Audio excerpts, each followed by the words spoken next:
Hi guys, welcome to the channel concept clarity.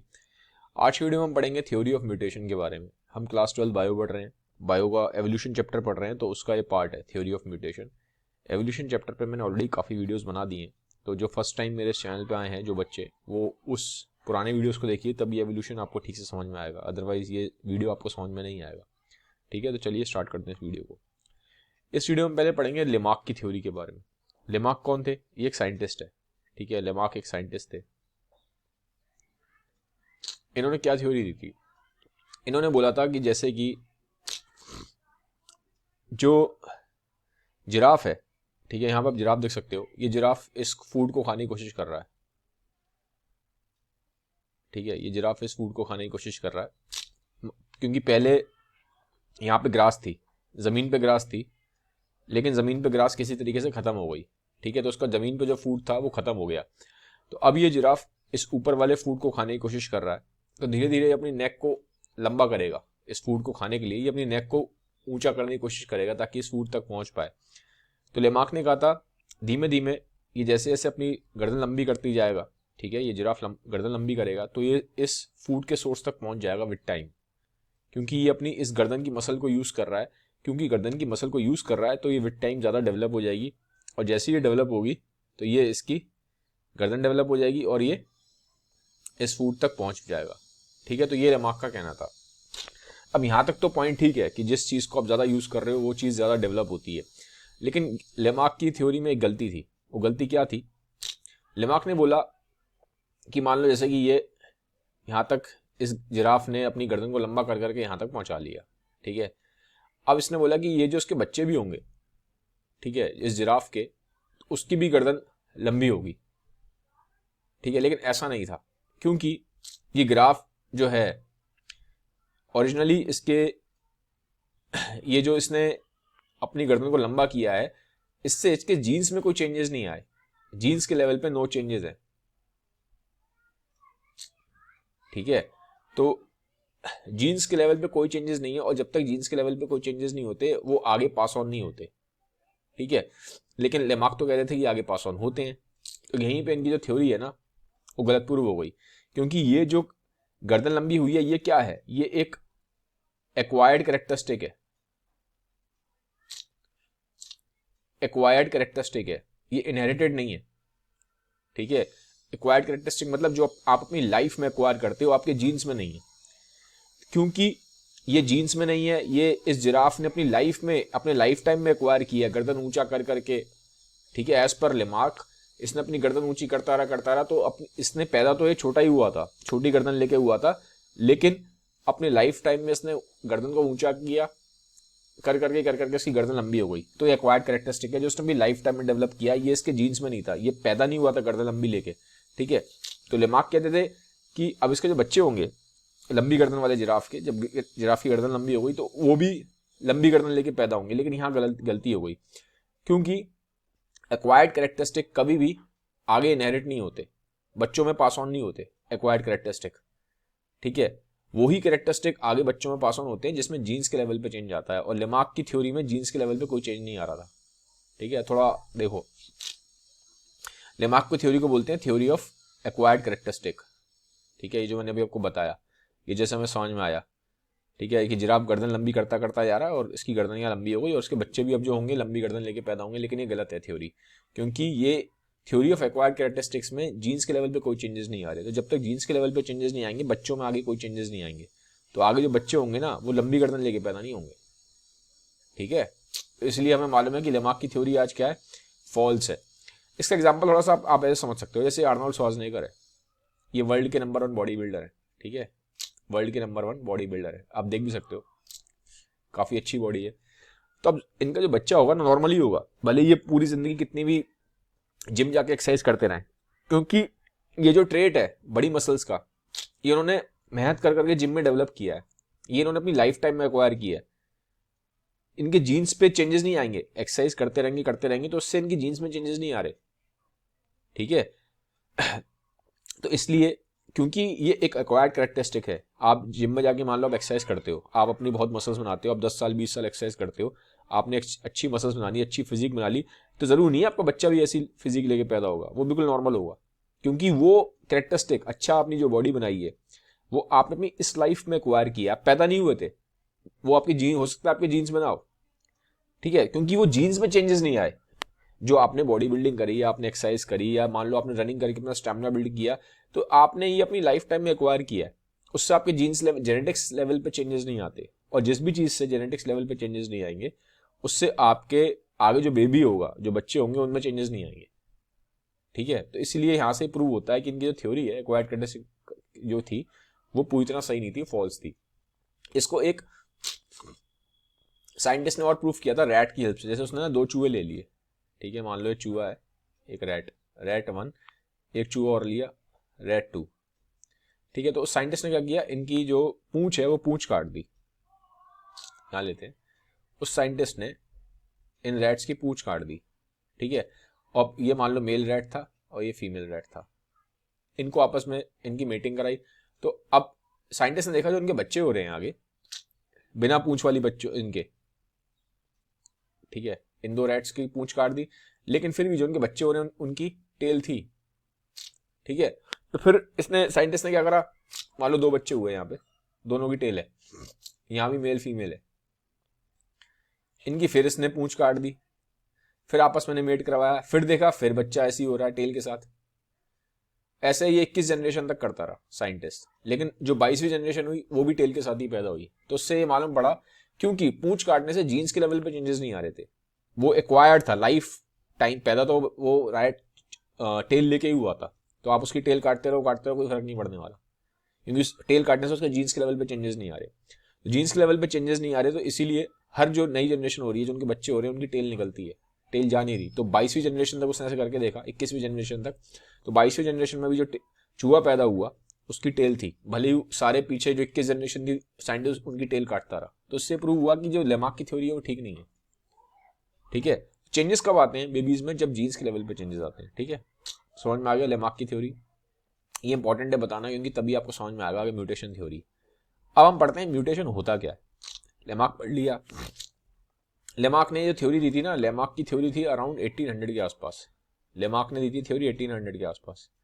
इसके 50-60 साल बाद आए थे डार्विन, 1850-1860 में डार्विन की थ्योरी थी, अप्रॉक्सीमेटली इसी टाइम पे डार्विन ने दी थी, इनके 50-60 साल बाद, ठीक है। लेमार्क की थ्योरी में से कुछ चीज़ें डार्विन ने ली थी, ऐसा नहीं कि पूरी की पूरी बेकार है, उसमें डार्विन ने काफ़ी कुछ यूज़ किया। आज की डेट में भले हम लेमार्क की थ्योरी को फॉल्स मानते हैं, बट फिर भी उसमें कुछ चीज़ें इंपॉर्टेंट थी जो डार्विन ने अपनी जब थ्योरी बनाई ना नेचुरल सिलेक्शन की, उसमें डार्विन ने इसको यूज़ किया था, ठीक है। तो थ्योरी ऑफ नेचुरल सिलेक्शन क्या है, इस पर ऑलरेडी वीडियो बना चुका हूँ, पुराने वीडियोज आप देख लीजिएगा, ठीक है। तो डार्विन ने मेनली बात की थी नेचुरल सिलेक्शन की, या जिसको हम बोल देते हैं सिंपल फॉर्म में कि सर्वाइवल ऑफ फिटेस्ट, मतलब वो ही स्पीशीज सर्वाइव करेगी जो अपने एनवायरनमेंट के हिसाब से सबसे अच्छे तरीके से अडेप्ट कर सकती है, ठीक है। जो सबसे बेस्ट तरीके से अडेप्ट करेगी एनवायरनमेंट के हिसाब से, वही स्पीशीज आगे सर्वाइव करती है। तो ये चार्ल्स डार्विन का नेचुरल सिलेक्शन का प्रोसेस था, ठीक है। अभी आज की डेट में फिलहाल हम डार्विन की थ्योरी को ही सही मानते हैं। अब हम पढ़ेंगे म्यूटेशन के बारे में, म्यूटेशन क्या होता है। देखो म्यूटेशन का मतलब है जब किसी भी डीएनए में चेंज आ जाता है तब हम बोलते हैं म्यूटेशन। सिंपल लाइन में अगर ये बोल, देखो ये आपका डीएनए, ठीक है, न्यूक्लियस होता है, न्यूक्लियस के अंदर आपका क्रोमोसोम होता है, क्रोमोसोम पूरा डीएनए से बना है, तो ये आपका पूरा डीएनए है, ठीक है। अब मान लो इस डीएनए में कुछ चेंज आ जाए, यहाँ पे कुछ चेंज आ जाए, ठीक है। अगर डीएनए के लेवल पे चेंज आ जाते हैं, जब डीएनए के लेवल पे चेंज आता है, इसे हम बोलते हैं म्यूटेशन। क्या बोलते हैं, म्यूटेशन। जब डीएनए के लेवल पे चेंज आता है इसको हम म्यूटेशन बोलते हैं। अब ये कैसे चेंजेस होते हैं डीएनए के लेवल पे, या डीएनए अपने आप को ना कॉपी करता है, तो जब कॉपी करने में कभी कभी रैंडमली मिस्टेक हो जाती है, पहली चीज तो ये। दूसरा, मान लो एनवायरनमेंट में ऐसे कुछ चीजें प्रेजेंट हो जिससे डीएनए में चेंजेस आ जाएं, उनको म्यूटेशन बोलते हैं। जैसे कि मान लो हिरोशिमा नागासाकी पे अटैक हुआ था, जब अमेरिका ने अटैक किया था हिरोशिमा नागासाकी पे, तो जब न्यूक्लियर बम फोड़ा था, एटम बम फोड़ा था, तो उस टाइम पे जो लोग थे वहां पे प्रेजेंट, उनके डीएनए में चेंजेस आ गए, तो इसको हम बोलेंगे म्यूटेशन हो गया, ठीक है। तो कभी इस तरह से रेडिएशंस की वजह से चेंजेस आ जाते हैं, x ray radiation, gamma ray radiation, इनकी वजह से डीएनए में चेंजेस आ सकते हैं, कुछ केमिकल एक्सपोजर की वजह से डीएनए में चेंजेस आ सकते हैं, ठीक है। जब डीएनए में चेंजेस आते हैं तो उसको हम म्यूटेशन बोलते हैं। म्यूटेशन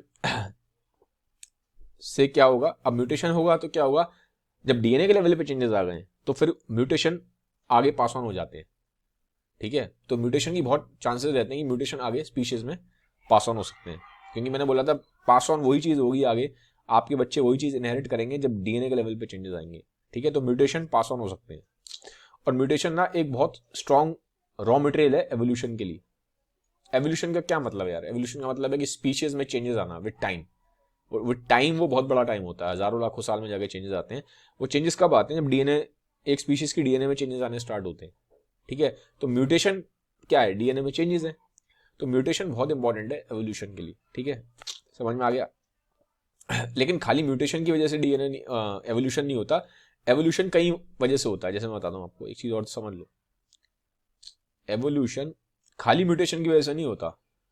म्यूटेशन एक रीजन है एवोल्यूशन होने का, ठीक है। नेचुरल सिलेक्शन की वजह से भी होता है, ठीक है। और भी रीजन है, लेकिन मेन दो बड़े यही हैं, म्यूटेशन और नेचुरल सिलेक्शन, ठीक है। तो अभी मैंने इसलिए बात करी है, और भी रीजन होते हैं, लेकिन अभी मैं उस पर जाऊंगा नहीं। बट म्यूटेशन एक रॉ मटेरियल है एवोल्यूशन का, लेकिन खाली म्यूटेशन की वजह से एवोल्यूशन नहीं होता। तो ये हमें समझ में आ गया। अब एक चीज और है, म्यूटेशन पॉजिटिव भी हो सकता है, नेगेटिव भी हो सकता है, और न्यूट्रल भी हो सकता है। तीन तरह के होते हैं। पॉजिटिव का मतलब क्या है कि एक ऐसा म्यूटेशन आया है जो हेल्प कर रहा है स्पीशीज को, ऑर्गेनिज्म को एनवायरनमेंट के साथ बेटर अडेप्ट करने में। तो अगर ऑर्गेनिज्म बेटर अडेप्ट करेगा तो वो ज्यादा सर्वाइव कर पाएगा, ज्यादा सर्वाइव कर पाएगा तो ज्यादा आगे बच्चे पैदा कर पाएगा, तो उसको हम बोलते हैं पॉजिटिव म्यूटेशन।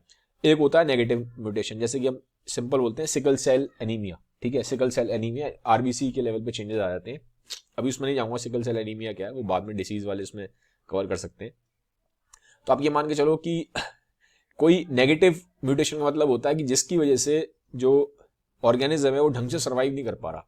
तो अगर वो सर्वाइव ही नहीं कर पाएगा, तो आगे रिप्रोड्यूस नहीं कर पाएगा, तो धीमे धीमे चांसेस है कि आगे उसको प्रॉब्लम हो जाएगी आगे रिप्रोड्यूस करने में, ठीक है। रिप्रोड्यूस करने में मतलब जो उसकी स्पीशीज है वो आगे बढ़ने में दिक्कत आएगी, तो नेगेटिव म्यूटेशन उसको बोलते हैं।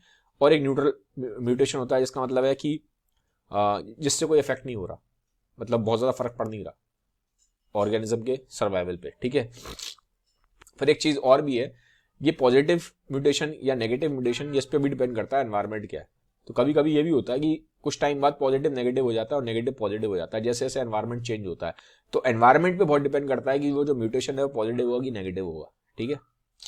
अल्टीमेटली मतलब सिर्फ पॉजिटिव का यह है कि वो सर्वाइवल की ऑर्गेनिज्म की सर्वाइवल में मदद कर रहा है, और नेगेटिव वो है जो ऑर्गेनिज्म की सर्वाइवल में मदद नहीं कर रहा, ठीक है। सर्वाइवल में मदद कब करेगा? जो उसको बेटर अडेप्ट करने में हेल्प करेगा एनवायरनमेंट के साथ। अब एक थे व्यक्ति, अब हम बात कर रहे हैं थ्योरी ऑफ म्यूटेशन पे, ठीक है। तो यहीं से निकल के आती है, ये इन्होंने दी थी, साइंटिस्ट इनका नाम है ह्यूगो ड्यू पेरेस, ठीक है। इनका वर्क क्या था, इन्होंने ना एक्चुअली प्लांट था इवनिंग प्रिमरोज, उस पर काम किया था, ठीक है। तो उससे इन्होंने निकाला कि इनको आइडिया आया कि म्यूटेशन का क्या आइडिया होता है, ठीक है। और फिर वहां से उन्होंने प्लांट के आइडिया को लेके इन्होंने एक अपनी थ्योरी बना दी, थ्योरी ऑफ म्यूटेशन। इन्होंने बोला, ये कहते हैं कि जो म्यूटेशन है उसी की वजह से एवोल्यूशन होता है, और छोटे माइनर वेरिएशन की वजह से एवोल्यूशन नहीं होता। मतलब माइनर वेरिएशन मतलब एक तरीके से आप समझ लो, डार्विन कह रहे थे कि बहुत हद तक जो माइनर वेरिएशंस है उनकी वजह से होता है एवोल्यूशन, लेकिन ये कह रहे थे कि नहीं, ऐसा नहीं है, माइनर वेरिएशन की वजह से नहीं होता। बहुत बड़े जो एक मतलब जो मेनली एवोल्यूशन है वो म्यूटेशन की वजह से होता है। समझ रहे हो आप? देखो थोड़ा कंफ्यूजिंग लगेगा। हीगो मैं दिख देता हूं, देखो ये क्या कह रहे थे, ये कह रहे थे कि म्यूटेशन की वजह से ही एवोल्यूशन होता है, ठीक है। अब डार्विन क्या कह रहे थे, डार्विन कह रहे थे कि स्मॉल स्मॉल वेरिएशन होते हैं, माइनर वेरिएशन, को एकदम से कोई बहुत बड़ा वेरिएशन नहीं हो जाता, चेंजेस नहीं आ जाते। डार्विन कहते थे माइनर वेरिएशन की वजह से एवोल्यूशन हो रहा है, ठीक है। तो ये थोड़ा सा एक डिफरेंस था, यहाँ पे डिफरेंस दिखा रहे हैं बुक में आपके कि ह्यूगो की थ्योरी में और डार्विन की थ्योरी में क्या डिफरेंसेस है, ठीक है। तो ये डिफरेंस है। फिर ये कहते थे कि जो म्यूटेशन है रैंडम है, एकदम से हो जाते हैं, कोई ऐसा नहीं कि हम प्रिडिक्ट कर पाए, रैंडम है, एकदम से हो रहा है। रैंडम मतलब होता है जो आप प्रिडिक्ट नहीं कर सकते, एकदम से होता है, ठीक है, विदाउट एनी कोई उसका कोई बहुत बड़ा कोई कॉज नहीं, एकदम से हो गया, ठीक है।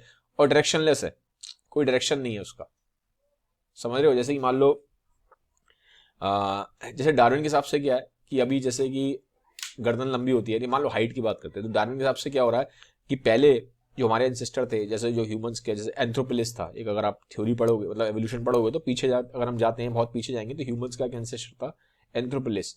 तो एंथ्रोसेफेलिस की जो हाइट थी कम थी, 4 फीट के आसपास थी। अब हमारी हाइट कंपेरेटिवली ज्यादा है, एक एवरेज हाइट दुनिया में 5.5 फीट के आसपास है, 5 और 6 फीट के बीच में लाई करती है। तो अब हमारी हाइट बढ़ती आ रही, तो एक तरीके से डार्विन के हिसाब से क्या है कि एक डायरेक्शन है, हाइट बढ़ रही है, लेकिन ये कह रहे हैं कि कोई डायरेक्शन नहीं है, हाइट बढ़ भी सकती है, हाइट कम भी हो सकती है। ठीक है, तो इनका ऐसा कहना था ह्यूगो का, डायरेक्शनलेस है। ठीक है, डार्विन के हिसाब से एक प्रॉपर डायरेक्शन है। और ये क्या कहते थे, डार्विन क्या कहते थे, तो इस पर कंपैरिजन है ह्यूगो और डार्विन की थ्योरी में। डार्विन कहते थे वेरिएशन स्मॉल होते हैं, ठीक है, और डायरेक्शनल होते हैं। एक डायरेक्शन होता है, जैसे मैंने अभी बोला ना हाइट का, तो एक डायरेक्शन है, हाइट बढ़ती जा रही है बढ़ती जा रही है। ह्यूगो के हिसाब से कोई डायरेक्शन नहीं है, बढ़ भी सकती है कम भी हो सकती है, और रैंडम है। ठीक है, और डार्विन के हिसाब से जो एवोल्यूशन है वो ग्रेजुअल है, हजारों साल में लाखों साल में जाके होता है।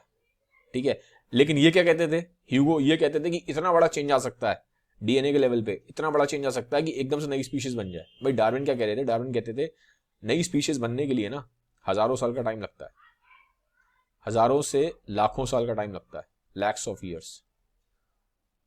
ठीक है, तो ये ठीक है, ये कहना था डार्विन का। लेकिन ये ह्यूगो क्या कह रहे थे, ह्यूगो कह रहे थे कि डीएनए के लेवल पे हो सकता है कि इतने ज्यादा चेंजेस आ जाएं, इतने ज्यादा चेंजेस आ जाएं कि एक नई स्पीशीज बन जाए, एकदम से नई स्पीशीज बन जाए, एकदम से बड़ा चेंज आ जाए डीएनए के लेवल पे, big change at DNA level. Big change at DNA level का मतलब एक बहुत बड़ा म्यूटेशन।